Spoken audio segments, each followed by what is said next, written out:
Praise the Lord. Hallelujah. ഇന്ന് ബലി അർപ്പിച്ച് പ്രാർത്ഥിച്ചിട്ടൊക്കെയാണല്ലോ അല്ലെ, സുഖമാണല്ലോ അല്ലെ.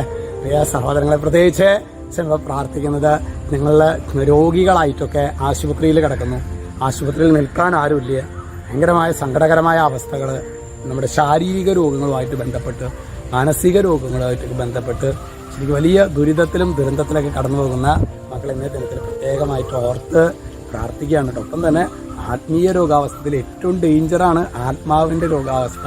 വിവിധങ്ങളായ തടക്കദോഷങ്ങളൊന്നും എനിക്ക് പരിശ്രമിച്ചിട്ട് രക്ഷപ്പെടാൻ പറ്റുന്നില്ലല്ലോ കർത്താവേ.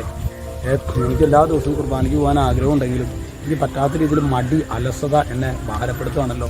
എൻ്റെ ജീവിത പങ്കാളി, എൻ്റെ അമ്മായിയമ്മൻ, അമ്മായപ്പൻ, അമ്മായിയമ്മ ഇവരായിട്ടൊക്കെയുള്ള ബന്ധങ്ങളിലൊക്കെ പ്രശ്നങ്ങളാണല്ലോ കർത്താവേ.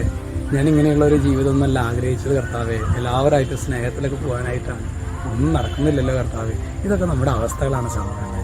അതെല്ലാം കർത്താവിനോട് പറയുക. അച്ഛൻ പ്രാർത്ഥിക്കുന്നുണ്ട് കേട്ടോ. നിങ്ങളുടെ ഈ ഒരു അവസ്ഥകളെല്ലാം, നമ്മുടെ അവസ്ഥകളെല്ലാം കണ്ട് പ്രാർത്ഥിക്കുന്നുണ്ട്. ഇന്ന് നമ്മൾ ധ്യാനിക്കുന്നത് ഏശയ്യ 1:18 വചനം പറയാണ്, കർത്താവ് അരുൾ ചെയ്യുന്നു, വരുവിൻ നമുക്ക് രമ്യപ്പെടാം.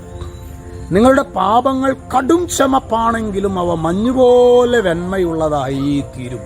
അവ രക്തവർണ്ണമെങ്കിലും കമ്പിളി പോലെ വെളുക്കും.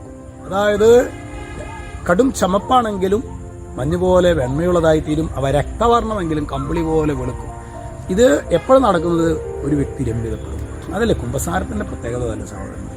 ഒരു വ്യക്തി വിശുദ്ധ കുമ്പസാരത്തിലേക്ക് വരുമ്പോൾ കർത്താവിൻ്റെ ഈ ഒരു അനുരഞ്ജനമാണ് സ്വീകരിക്കുന്നത്. ആ വ്യക്തിയുടെ ജീവിതത്തെ കർത്താവ് കഴുകി. ഈ കഴിഞ്ഞ നാളുകളിൽ നമ്മുടെ താമസമുള്ള ധ്യാനത്തിലെ ഒരു വ്യക്തി ധ്യാനം കഴിഞ്ഞ് പോകുമ്പോൾ എന്നെ ഏറ്റവും കൂടുതൽ എന്നെ സ്വാധീനിച്ചത് കുമ്പസാരമാണ്. കുമ്പസാരം കഴിഞ്ഞോടുകൂടി എൻ്റെ ജീവിതത്തിൽ എന്തെന്നില്ലാത്തൊരു ഭാരം കർത്താവ് അങ്ങോട്ട് എടുത്തു മാറ്റി. പിന്നെ പറയുന്ന കാര്യങ്ങളെല്ലാം ഹൃദയത്തിൽ സ്വീകരിക്കാൻ തക്ക വിധത്തിൽ ഒരു അഭിഷേകം എനിക്ക് കിട്ടിയെന്ന് പറഞ്ഞ് നമ്മൾ ഈ കഴിഞ്ഞ ഓഗസ്റ്റ് മാസത്തിൽ ധ്യാനം കഴിഞ്ഞ ഒരു ഫാമിലി പറയുകയുണ്ടായി. Hallelujah, hallelujah. അപ്പോൾ അതുകൊണ്ട് നോക്കിയേ, ശരിക്കും നല്ലൊരു കുമ്പസാരം നടത്താനായിട്ട് ഈശോ നിങ്ങളെല്ലാവരെയും സഹായിക്കട്ടെ കേട്ടോ. അച്ഛൻ പ്രാർത്ഥിക്കാം. രക്ഷിതാവായ യേശു ക്രിസ്തുവിൻ്റെ നാമത്തിൽ ആശീർവദിക്കുന്നു. ഇപ്പോഴും എപ്പോഴും എന്നേക്കും. ആമേൻ.